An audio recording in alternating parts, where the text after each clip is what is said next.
Good day and welcome to today's webinar, the all-new Storage Operations Manager.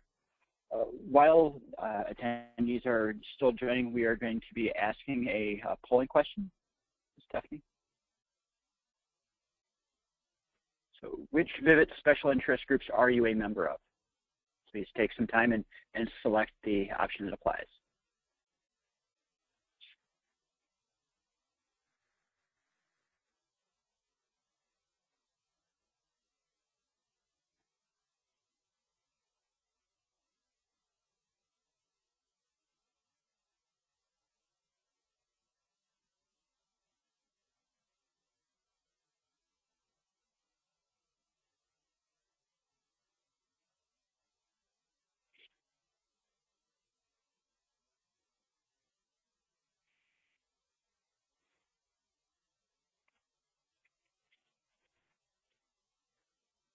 Okay, it looks like we've had about 50% that have voted, so if we can go to the next slide.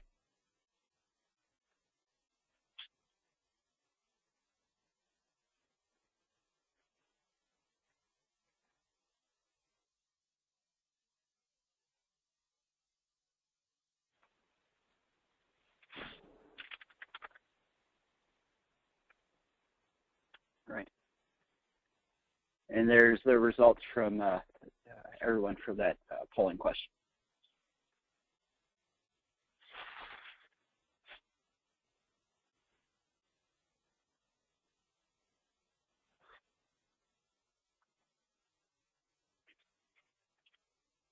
So again, welcome everyone to today's webinar, the all-new HP Storage Operations Manager. Next slide, please.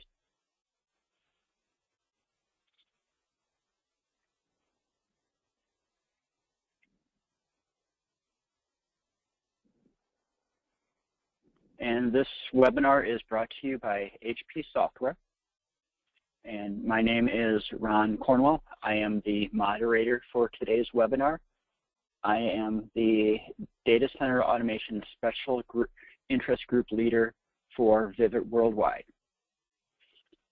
Next slide. Your hosts for today are Kara McMillan and Vikram Krishnamurthy.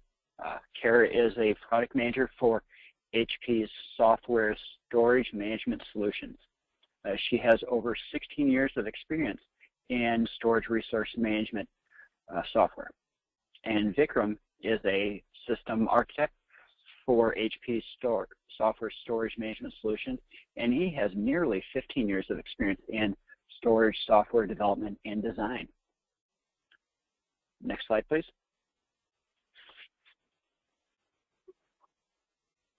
Just a couple of housekeeping items for today's webinar. Today's live session is intended for all Vivid members. The recording will be posted in the webinar section on the Vivid website, visible to all members. Additionally, today's slide deck and the webinar recording will be made available to you. We will send you the link via email once they are posted on the Vivid website. If you have any questions as we go along, please type and send them in using the questions pane in the webinar control panel. Next slide.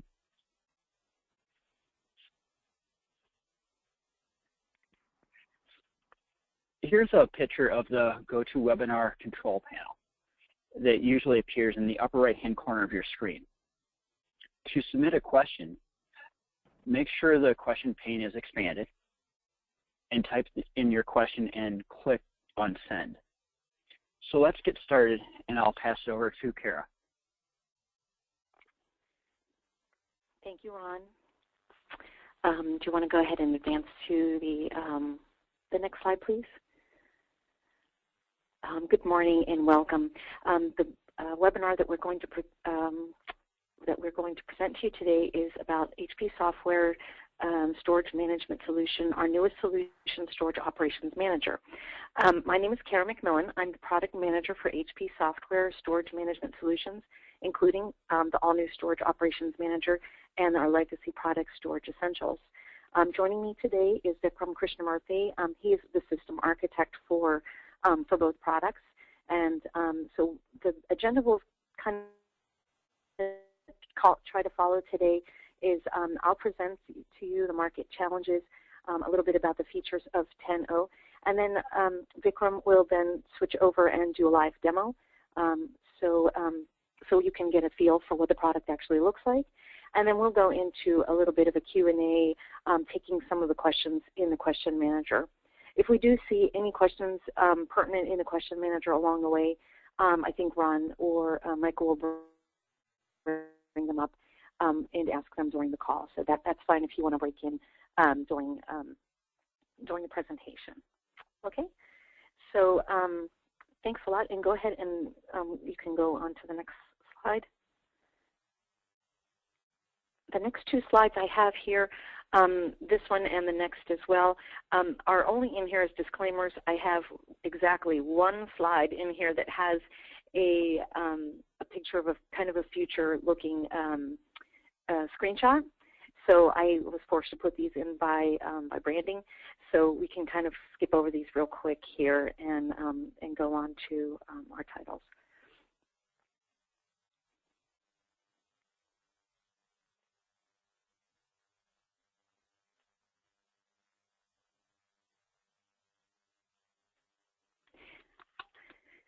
So let's take a moment first to think about your typical day at work or at home. Everywhere you turn, you are inundated with information. The exchange of ideas, their availability across a wide variety of business applications and platforms, social media, entertainment, all of this generates an overwhelming amount of information, and it has to be stored somewhere. So growth in application data, business documents, multimedia, this impacts storage management of all storage devices, the SAN, the NAS, direct attached, and multimedia and documents are making up a very large portion of now what we store, with an increasing proportion committed to fixed storage for compliance reasons. We also understand that as all of this data swells, the volumes of messaging goes up every day, and regulations require that more of these messages and documents be archived. At the same time, we have cloud and virtualization offering performance efficiencies, and they're changing the face of disaster recovery and application delivery at the same time while making everything more challenging to manage. Please go ahead.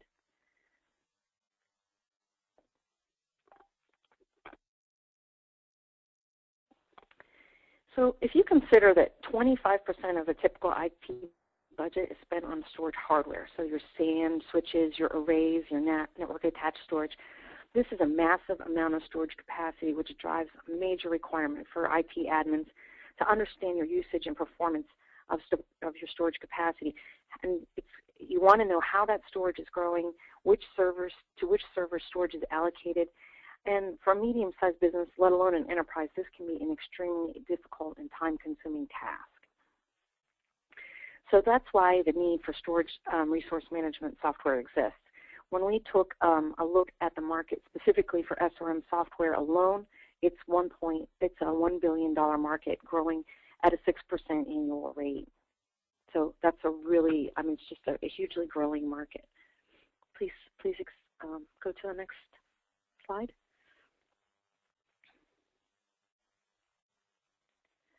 So today's storage technology is quite complex, as I said before. Simply put, data storage technology is very complicated to manage. So in order to deliver immediate access to application data or quickly respond to business needs and ensure that the data is always available and never lost, you as IT personnel must have specialized knowledge, not only in storage, but also in networking, computing, and of course you have multiple vendors, so you have to be able to understand all of their specific interfaces as well. So as that data grows and the number of systems multiplies, this problem is likely to become much more pronounced unless your company pays specific attention to proactive capacity optimization, training of your staff, and to ensure they have enough knowledge on all of these resources. And then your resource utilization and consumption, as well as embracing the inevitable fact that data is growing, depending on who you talk to, Forrester or Gartner, It can be anywhere from 20 to 60% annually. Next slide. So the next thing I'd like to look at is just kind of an example of how these challenges, are what these challenges are in a little bit more detail. So the first is data growth, and what we typically see at our customers is data growth of 40 to 60%. So at that rate, data is doubling every 18 months. So most of that growth comes from unstructured data. A storage admin would be responsible for growing also the OpEx spend for managing this data. But that spend's pretty much flat these days. And in some cases, we know that there's pressure on the storage manager to reduce that expenditure. So as you can see, there's a widening gap there between the rate of data growth and the expenditure of managing that data. So how do we bridge that gap? That's the question. So the next piece of the puzzle is complexity. Complexity comes about from different solutions and technologies being implemented to address specific business challenges. If you add in multiple data centers, multiple geographies, this introduces even more complexity. And specifically from a storage management perspective, we want to be able to see where all this complexity comes from. And on the next slide, I'm going to take a look through all of that from the specifically from the storage management standpoint.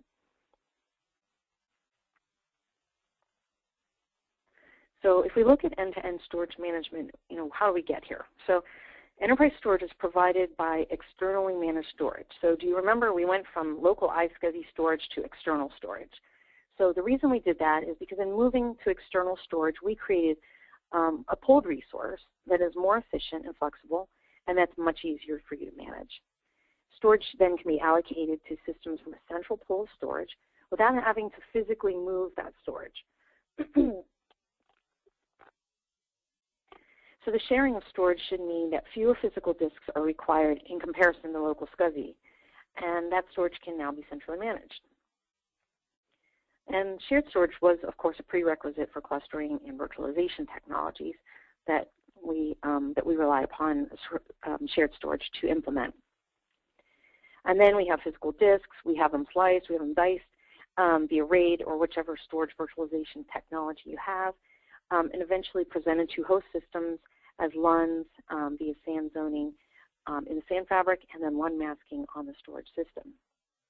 The next, we add in the fact that each host system will be running applications to meet some sort of business requirement. And on top of that, further complicating things is the fact that different components of an infrastructure are typically managed via siloed teams. So I'll visit customers. Oftentimes the case is the storage is managed by the SAN storage team, hosts are managed by the server team, and applications are managed by an application team. So among all these teams, the end-to-end management of the storage resources themselves becomes even more complex as multiple or heterogeneous vendors are added, which is often the case at almost every customer we visit. So every single layer of this abstraction, whether at the host, virtualization of hosts, storage, then provisioning on storage, each layer of this creates scope for storage to be misconfigured or lost. But it is possible to manage that infrastructure complexity. Next slide, please.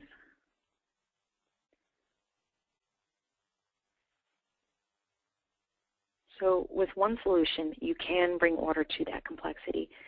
Managing heterogeneous storage assets from host to fabric to storage across all your locations.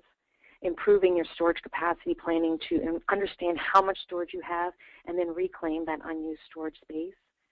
Reducing the cost of storage operations by increasing your staff's efficiency. Strategically planning for your future investment in storage. And then gaining also a full insight into your storage environment with storage analysis. So I would like to introduce Storage Operations Manager.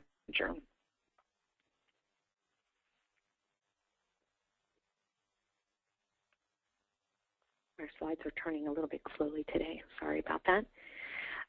Storage Operations Manager is built upon HP's Network Node Manager framework. So if you are familiar with Nnmi or it used to be OpenView in the past, If you're a user, you will recognize the screenshots I have here from Storage Operations Manager. You know, Nnmi is a time-tested and extensible framework. It's very reliable, and it enables us to have massive scalability to be able to discover and report on your rapidly growing storage infrastructures.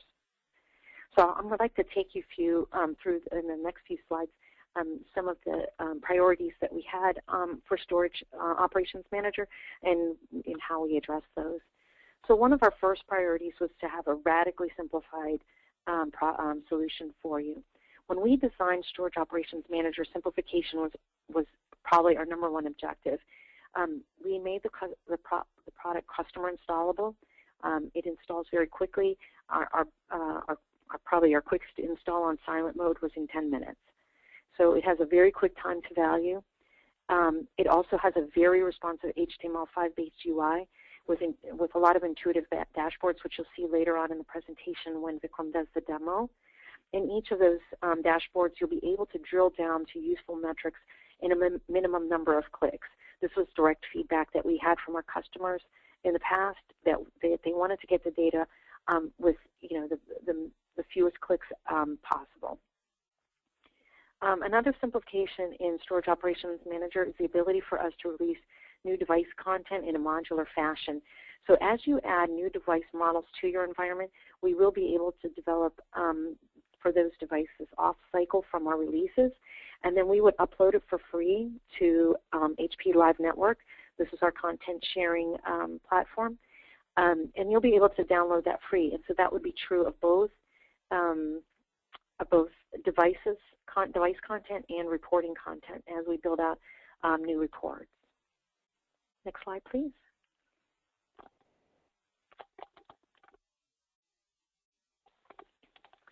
So next, I'd like to talk about scalability. So thanks to the Nnmi framework, we are able to offer a massively scalable platform to be able to manage ever-expanding storage infrastructures. The platform is able to accommodate customers with flat SANs and environments using NAT and multi-tenancy as well. Our reporting, I'd like to call out as well, we're using Service Health Reporter.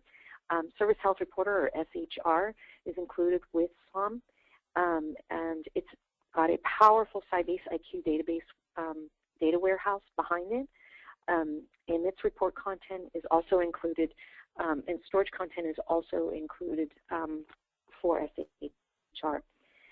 That data warehouse behind the SHR allows for massive amounts of data from multiple SOM installations to quickly be rolled up and resolved at a global level.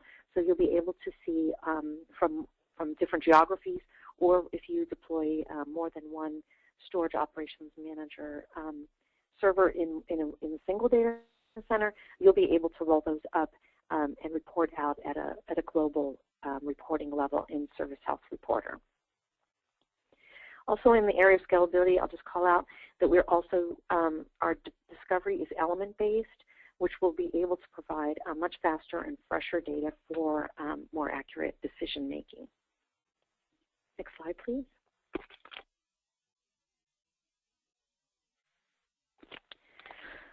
So, of course, SOM helps you to solve two of the main use cases for storage resource management. Those would be capacity and performance optimization.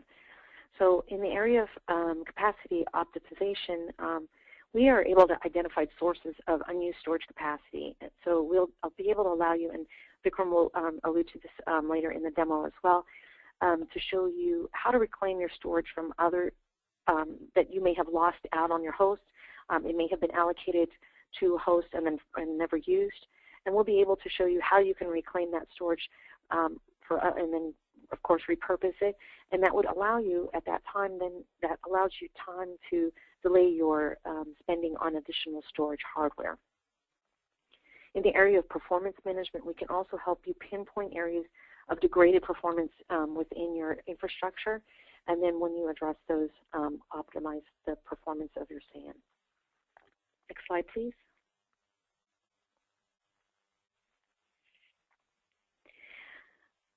In the area of storage analytics, this is an area we really want to get into. You know, we know we collect a massive amount of storage data, of course. So when we correlate this data, we want to be able to help customers analyze and, again, in the future, predict areas of concern in the storage environment. So in short, if you have a metric A that's on a switch and metric B that's on an array, how can we correlate those to offer insight into the SAN? So this would be especially useful in the area of virtualization where customers have, say, thin provision storage on a virtual server environment. Go ahead to the next slide.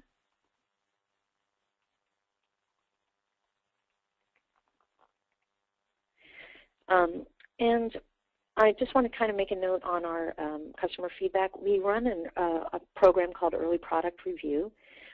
In that early product review, leading up to any release, we have a subsection of our customers take our early product to our beta version into their environment and then test it themselves and give us their feedback. So prior to releasing Storage Operations Manager in March, we had some of our largest customers worldwide participating in our early release program, and they provided us a lot of good feedback. And of course, we were able to incorporate much of that feedback into the product. And we had an overwhelmingly positive feedback from all of those customers in the program. So if you're out there and you do want to join the program next time around, keep that in mind. We do like to have lots of customers participating in our EPR program. So I think with that, I'd like to actually, we'd like to show you what the product looks like. I think right now we'll switch over to the demo, and then I think we have a polling question we'll ask right before the demo. So if you want to, and Stephanie, if you could put the polling question up there, we'll see what kind of answers while Vikram is preparing to put the demo.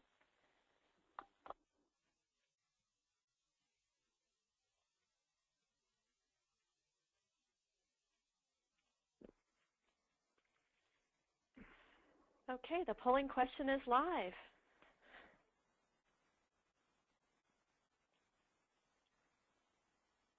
So the question is, what are your top challenges with storage resource management? Select all that apply. The answer choices are multiple tools, consoles to manage storage. Capacity optimization is the second choice. The third choice is performance optimization, troubleshooting problems. The fourth choice is managing storage growth. And the fifth choice is managing storage in a virtual server environment. So the votes are coming in, Kara and Ron. It looks like almost all of them are tied. But multiple tools and consolidating is slightly ahead of everything else. And that's pretty much in line with what we see at customers. That's the whole idea of having one tool to manage everything.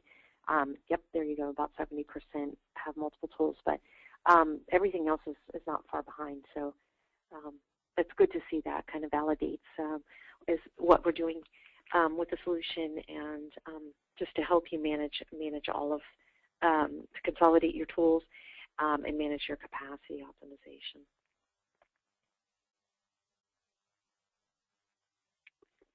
Okay, so I'll turn it over to Vikram if you're ready to do the demo now. Yes, Kara, can you hear me?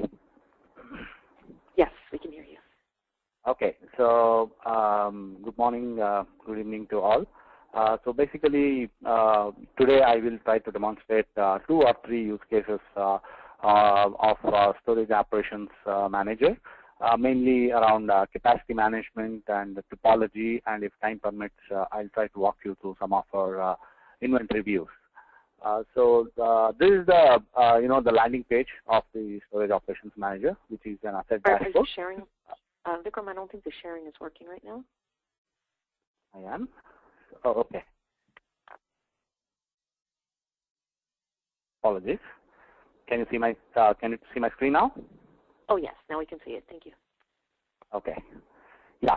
So this is the landing page of Storage Operations Manager by default, which is Asset Dashboard.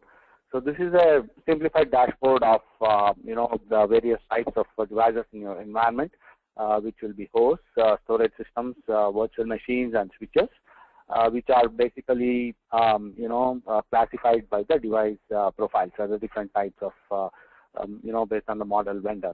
So it's the pie charts are you can be drilled down into the pie charts.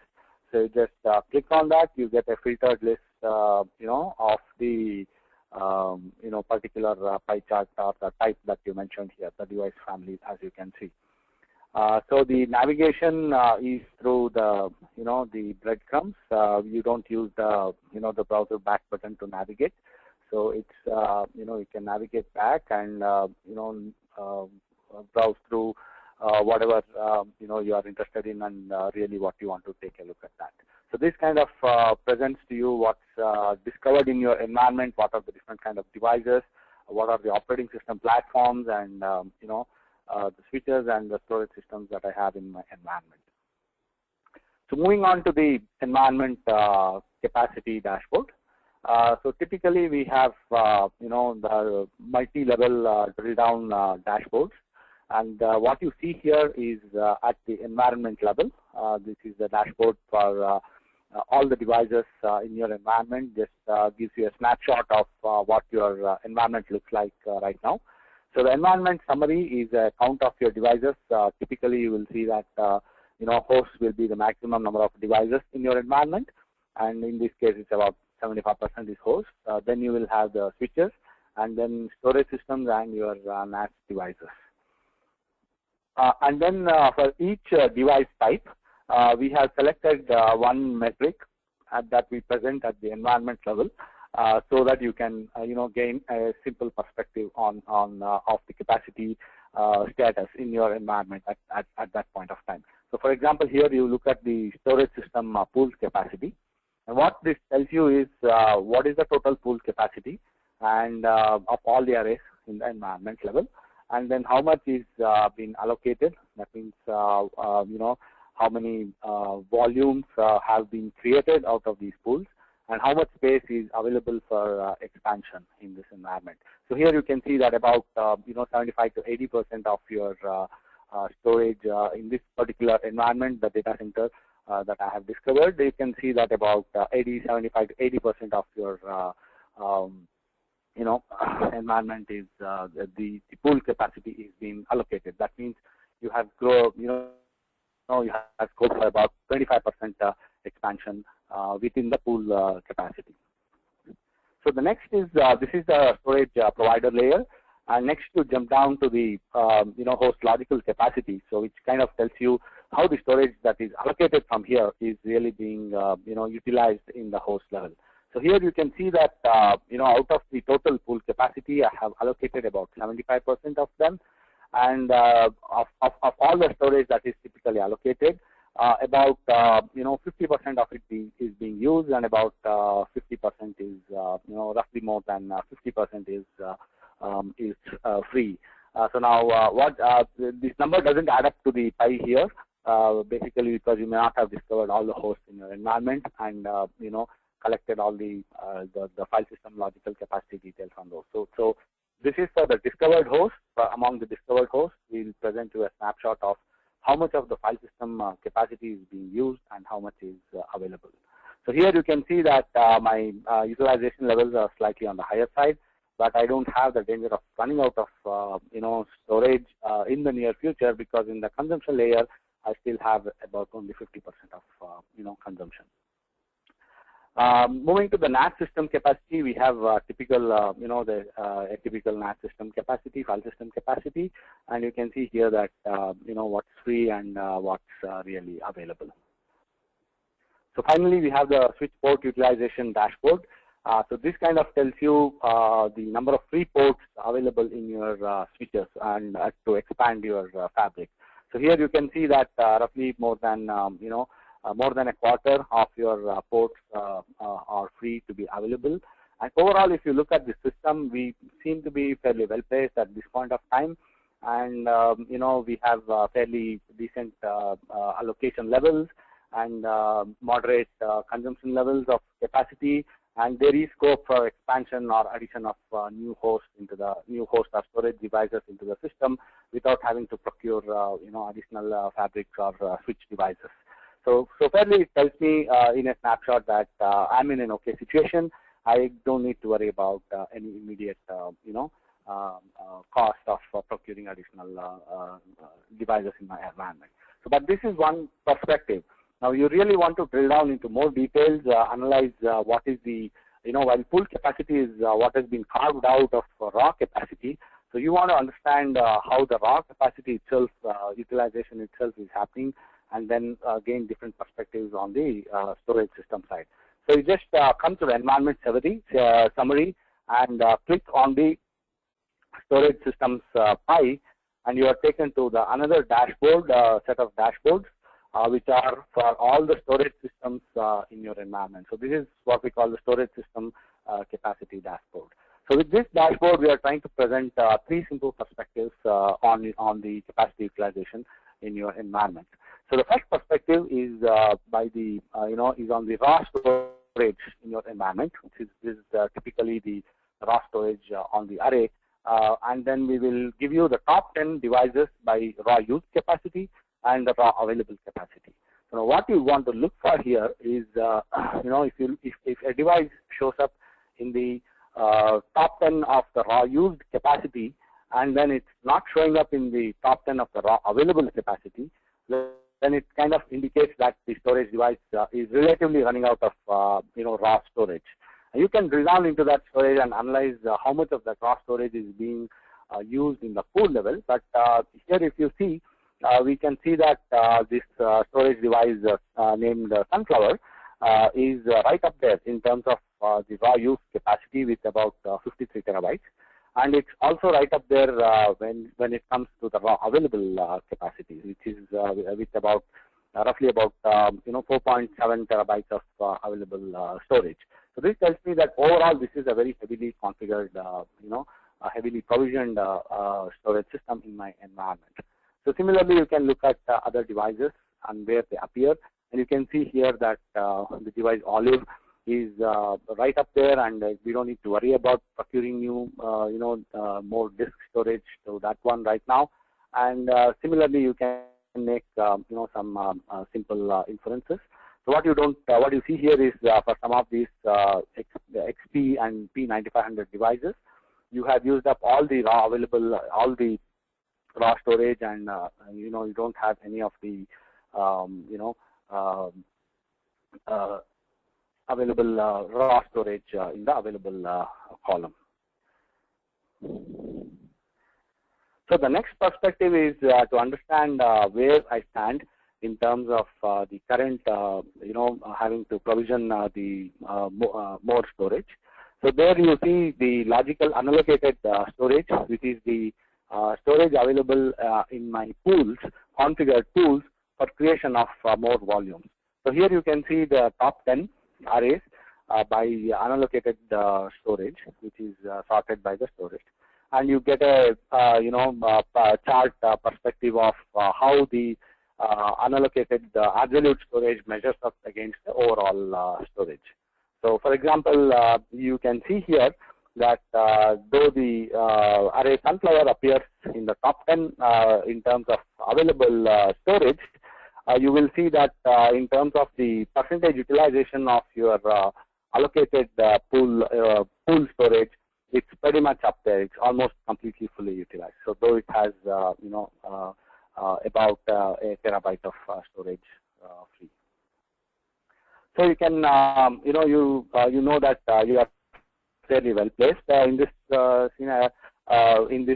based on this parameter, and we don't need to worry about unallocated storage right now, and we seem to have enough of it. That's kind of what you infer from there.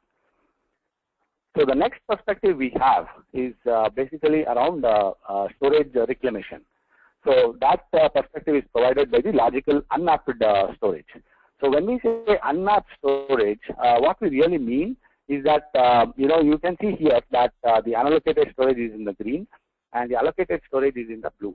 So what this means is, out of the total pool size of, for example, for this array gravity, out of a total pool size of about 28 terabytes, I have used up 22 terabytes of the pool pool storage to create multiple volumes. So when I create multiple volumes, I have to map them to different hosts using the host security group configuration in order for that storage to be consumed by the hosts or the servers. However, what happens in unmapped storage is you create these volumes and you don't expose them or present them or map them to any of the hosts or servers in your environment. So then that volume becomes kind of gray space. So it's just sitting there and consuming storage, but it is not being really consumed by the server layer because it's not exposed to that. So that's kind of what we can directly reclaim. How do you reclaim that storage? What you do is you kind of either delete those volumes, in which case the deleted volume space comes back into the unallocated bucket, or you go and map that to different servers or hosts, in which case it kind of comes to the mapped storage and it's really not reclaimable space. So in either cases, you have reclaimed the storage from the unmapped storage column by either moving it, by either utilizing it and allocating it to the host layer, or by reclaiming that space into the unallocated pool storage. So that's kind of how we go about analyzing the different storage capacity perspectives in the environment based on the 4 dashboards. So these dashboards only show the top 10 of your environment, and if you want to look at all the arrays in your environment, you see a small table here which presents a tabular presentation of all the metrics that we showed here.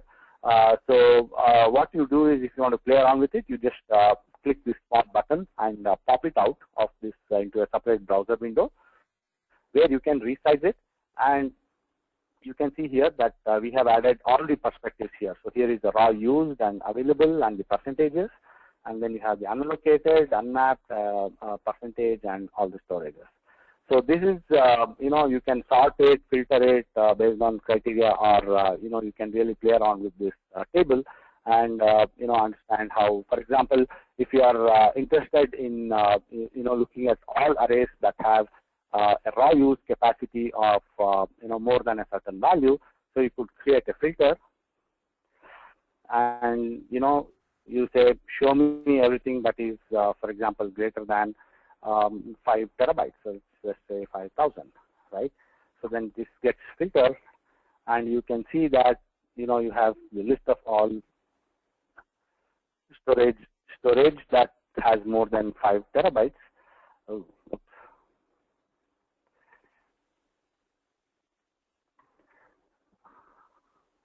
Let me make that a higher number,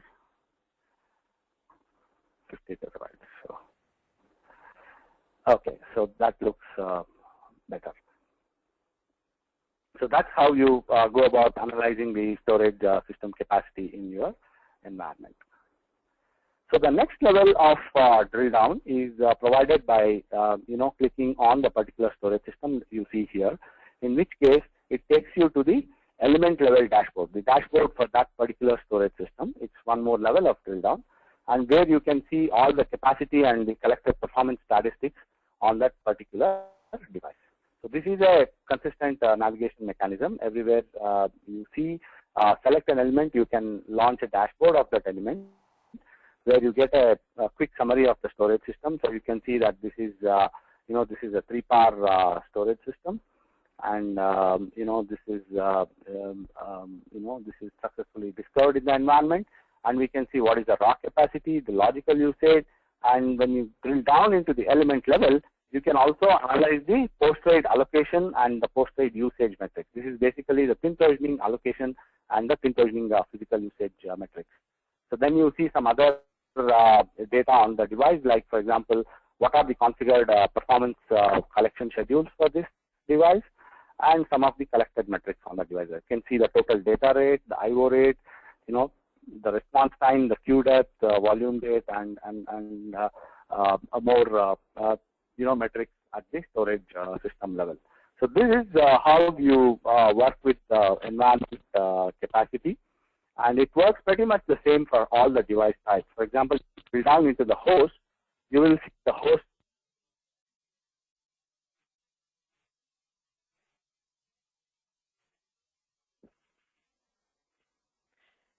Vikram, I believe we've lost you on audio.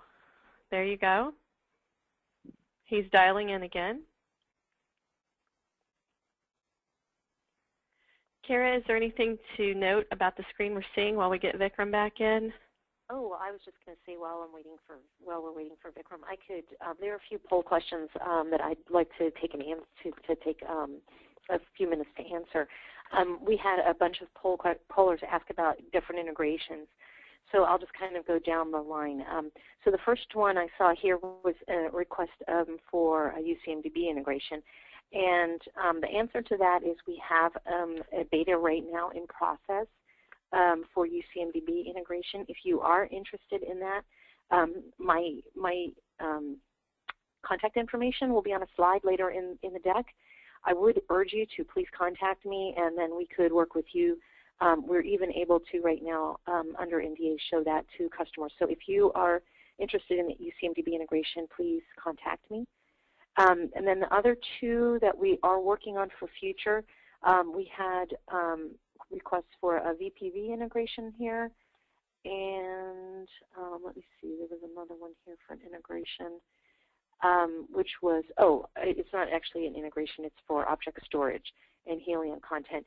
And object storage, Helion, and VPV content are all on my product roadmap. So again, I would urge you to please contact me so I can understand your use cases, what you would, how, if your particular customers are looking for something very specific use case-wise, I'd like to understand that a little bit more to ensure that as we build that out, that we're meeting those, we're solving those problems. And then I had one more question here from Nick Lee. Where is it? About element-based discovery. So this is different.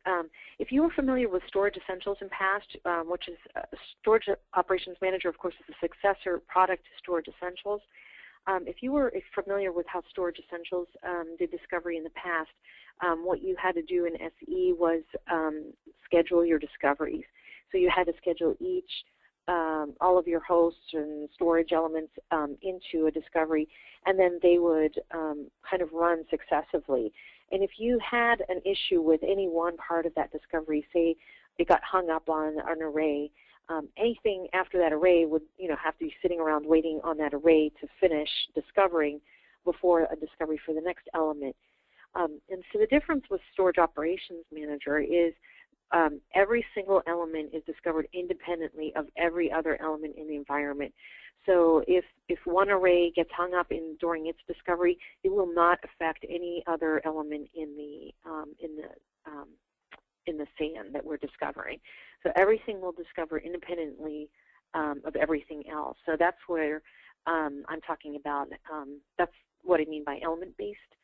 And then probably we wouldn't get into this in the demo today, but just kind of further drilling down into that is the idea of being able to configure those discoveries very specifically. So you can say how often how fresh the data should be for any specific element.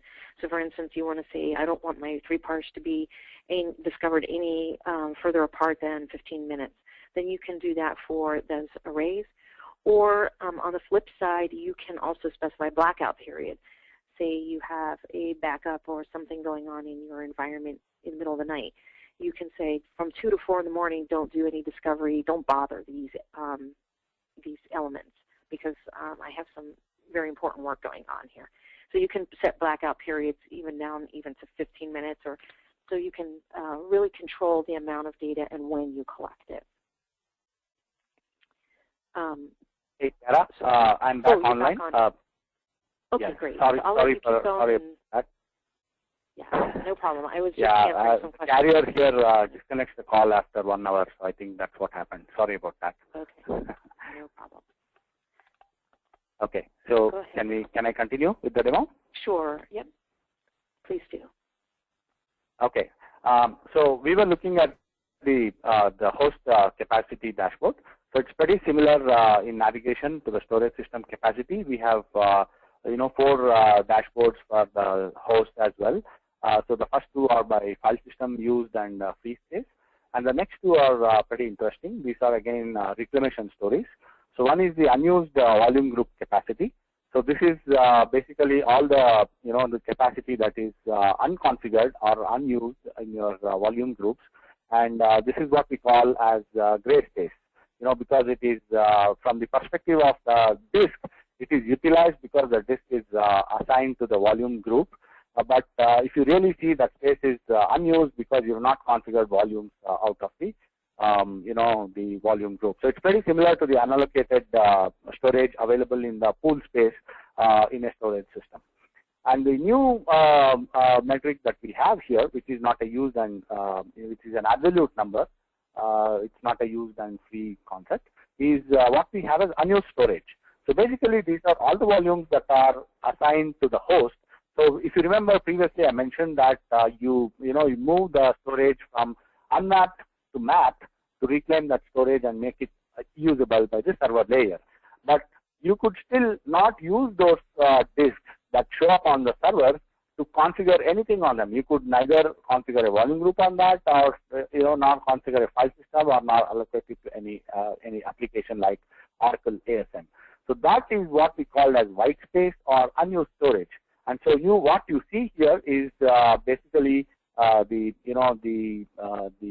top 10 by that, and you could just kind of drill down into that, and then you get down into the element level dashboard of the host, and you see that for this particular storage system, you have an EVA system that is presenting roughly about 2 terabytes of storage, and then you can drill down into your okay, for some reason the unused storage is not showing up here, but ideally it should show up in this column.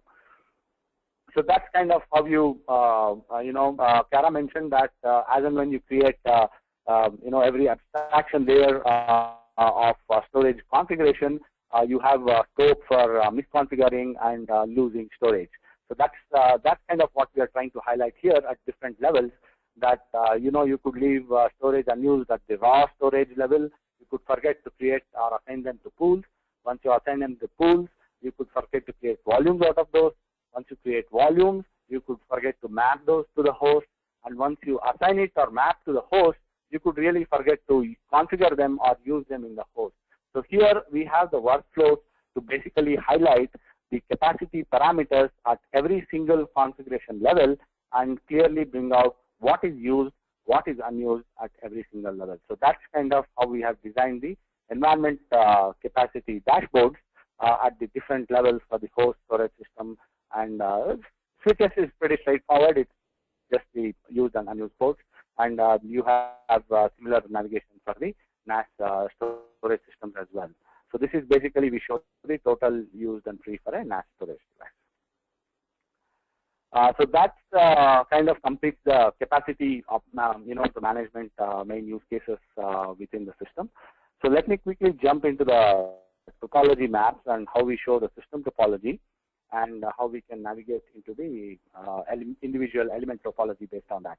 So what we do here is that we have adopted a paradigm where we don't paint all the elements in all the fabrics at one shot. So what we do is we just select the fabric on the top of the list and we just paint it.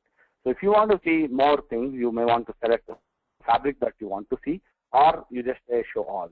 And once you select the fabric filter, you just apply the filter and the map quickly shows up.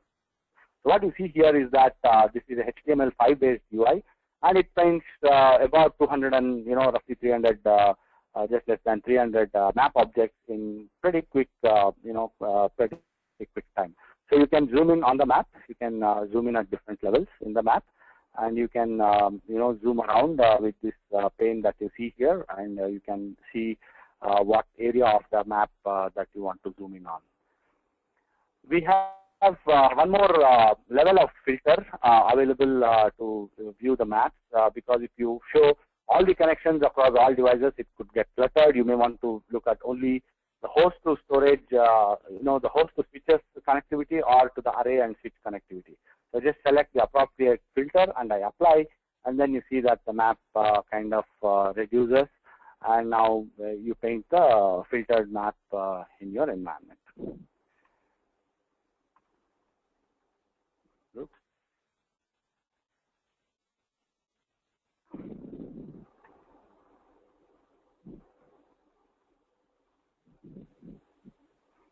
So there you see the filtered map, which shows only the storage systems and the switches in your environment.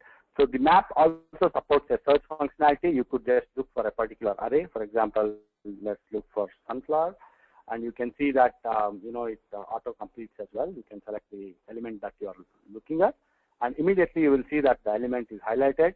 It is zoomed in, brought into focus, and then as soon as you highlight an element, the analysis panes or the summary for that shows up in the analysis pane area in the lower half of the screen.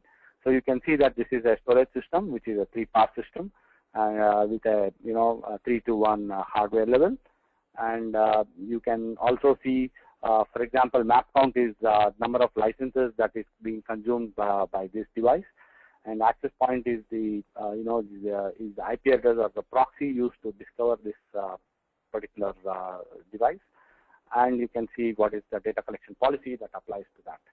And since this is a storage system, you could at a high level you could browse through the different the logical thin provisioning and all the other screens that we saw in the element dashboard in a neatly arranged tabbed manner. If you want to drill down into the details, you just double click on the element, and you will be taken into the detailed form view of the particular system. You will notice that the view below doesn't change, but what we are presenting is more details on the storage system in terms of the inventory. You can see the volumes, and you can see that the UI is pretty responsive. By the way, this is not what you're seeing here is not canned data. This is all live discovered data in our system. And you can see that you have close to 3,000 volumes, and it loads pretty quickly. I can scroll down to anywhere in the middle. It kind of comes up, pretty fast. You can see that, what is the scroll window that you are really looking at. And at every single tab that you see, if you want to view it in a bigger, wider screen or wider resolution, you can just pop out of that window like we did earlier, and then you can look into that, in more detail. So we show the disk drives. We don't collect disk drive data by default. You will have to configure that to be specifically corrected. So you can see the storage pools, and you can see the the host security group configurations. You see the replication pairs. You can see all the replication target source and the copy type and all the other details. And then you can see the pool logical usage. So what you see here is the logical usage at the array level, and what you see here in the map above is the logical usage, the pool usage that is split at the individual pool level. So you add all this up, it kind of shows up, adds up to the last entry in this map. That's kind of how you look at this. So you can look at all the thin provisioning metrics. You can, this is a pretty wide table. You could expand it. You can look at all the different thin provisioning numbers, and you can aggregate them using the allocation and the usage tabs in the analysis pane. So that's kind of how you navigate the inventory data for a particular element. Now, what you may want to do is, for example, you can show all the systems, and you may want to look at an individual, element capacity for an individual, rather the topology for an individual element, in which case you try to look for a host. For example, this I know is one of our hosts, and I just select this host Innova. And as you can see, it gets highlighted here. And if I want to drill down into the topology, what we have provided is a way to navigate the topology of an element. So instead of presenting all the storage paths that are visible to a particular host, So what we do is, we provide a mechanism to basically, navigate the topology based on different criteria and zoom in on specific paths, that you are interested in. So what I can do here is I can right-click on the element, and here you see a bunch of options, and I can say launch topology. And then you can see that the element connectivity of that particular host shows up here. And I can browse further details based on multiple filters available here. So I can, for example, I can choose a particular volume for which I want to analyze the paths here, or I may want to see a bunch of volumes based on some criteria. For example, I want to see all the top 25 volumes by size. I just apply the filter. Okay. Vikram, I'm sorry to break in on you there. In the interest of time, we're coming to the top of the hour here, and I just wanted to give some answers back to some of the questions in the question manager, if you don't mind. Yes. I think I'm almost done as well. So that's the point I wanted to highlight, was that you look at your connectivity in the system topology, and you just zoom in on an element that you are interested. If you want to drill down on that, just right-click and navigate the topology for that particular element. So I think that kind of covers the capacity management and the topology use cases. And as you said, since we are at the top of the hour, I'll just hand the control over to you for your question and answers. Okay. Go ahead, Kara. Thank you, Vikram. So if you want to go ahead and go back to the deck, I'll kind of finish up there. I know we had someone in the question manager asking for contact information, so we'll get back to anyone who had to drop there at the top of the hour. I just wanted to finish up just kind of a call to action for you in the audience. We'd like to invite you to please learn a little bit about SOM for yourself. We have a 3-minute animated video short up on our hp.com Go page that you can find, and also from there you'll be able to download SOM and try it out for yourself. It comes with a 60-day license instant on, so you can take the download and try it out for yourself, and then let us know what you think. These are some of the contact information. I'm here, Kara McMillan at the top. Michael is the product marketing manager, and Dan is the product manager for partners. So if any of you are partners, you may know Dan. He does put out a monthly newsletter.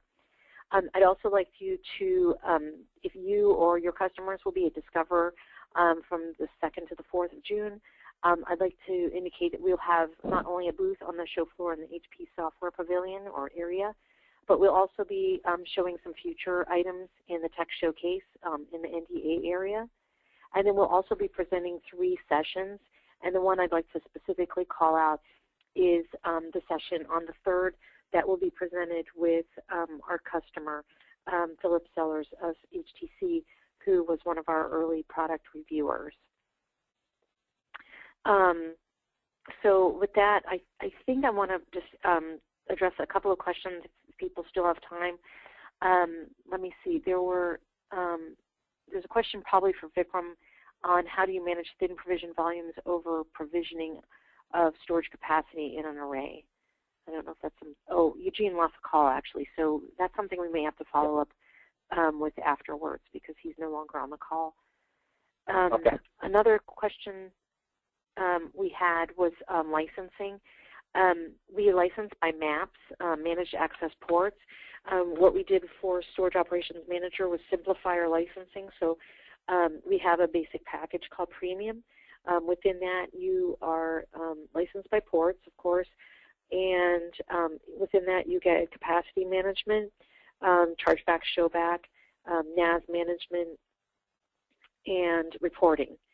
And then we have another level above that called Ultimate Performance, and that includes everything in the premium package. Plus, you'll also be able to do performance management as well. So what we had in Storage Essentials was called Perf Packs. So you'll be able to do that performance management in Storage Operations Manager at that Ultimate Perf level.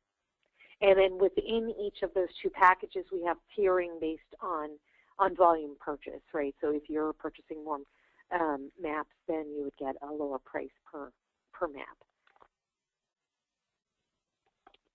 Another question I have here is, can I install SOM in an already installed Nnmi? And so we don't actually, SOM is not, it's a separate product from Nnmi, so it doesn't install with it. The product that actually we do install with, if you have existing, is SHR. So if you have an existing service health reporter for the reporting part, if you already have that in your environment, then you can pull in your data from SOM into storage service health reporter. Let me see.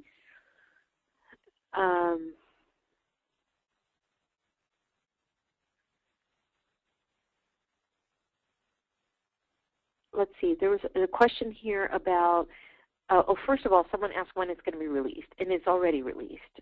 We released the product on March 31st. So again, if you go out to our hp.com/go/SOM, you'll be able to download the product right now, and that's the trial version. It's the actual product. The only thing you're missing from that is the reporting. So you'll be able to navigate the product just as Vikram demoed just now. And the other question that maybe Vikram can answer is, like NNM, can you see network device issues in the topo view that are affecting the performance of the SAN? And I think that's more of a monitoring. Sounds more like a monitoring use case, Kara, and that's in the roadmap. The version 10.0 doesn't, that doesn't support monitoring, proactive monitoring use cases yet. So that should come up in the roadmap. Great. And along with that answer that the monitoring is in our roadmap and coming up, it's on our roadmap in a next release. There's a question also from Nick about, is there a time frame for SOM to integrate with OMI or OpsBridge? And the answer is yes.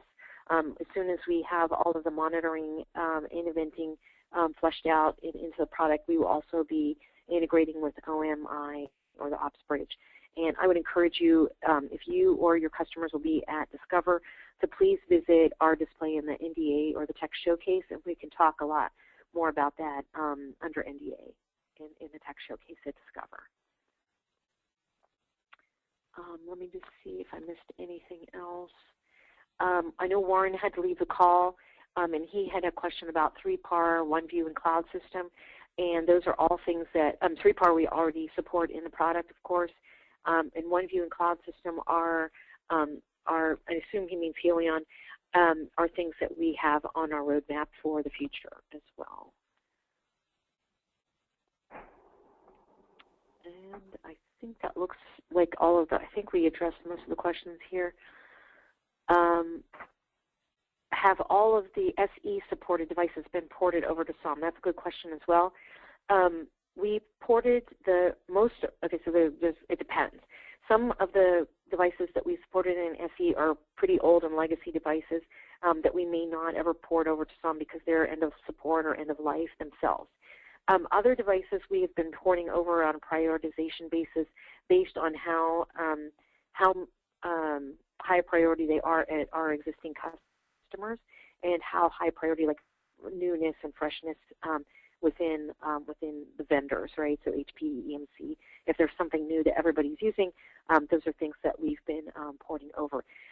What I'd like to also point out, as I mentioned during my presentation, was we will be able to release these devices on an ongoing basis. So we'll be rolling out new device support as time goes on to the HP Live Network. And if you are part of our, I think you can sign up for it on the support services online. You can sign up for alerts from us, and then you'll be alerted whenever we do upload something to HP Live Network so that you could go out there and download it. So anytime we have new device content that's released off-cycle of an actual product release, we'll post it out to HP Live Network, and an alert will get sent to you if you're signed up to receive alerts.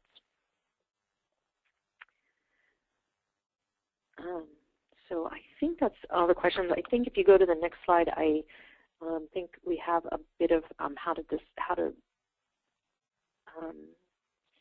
there we go. It's for HP Discover, how to register if you would like, and Vivid is offering a credit for you if you register through their Vivid link. And then next.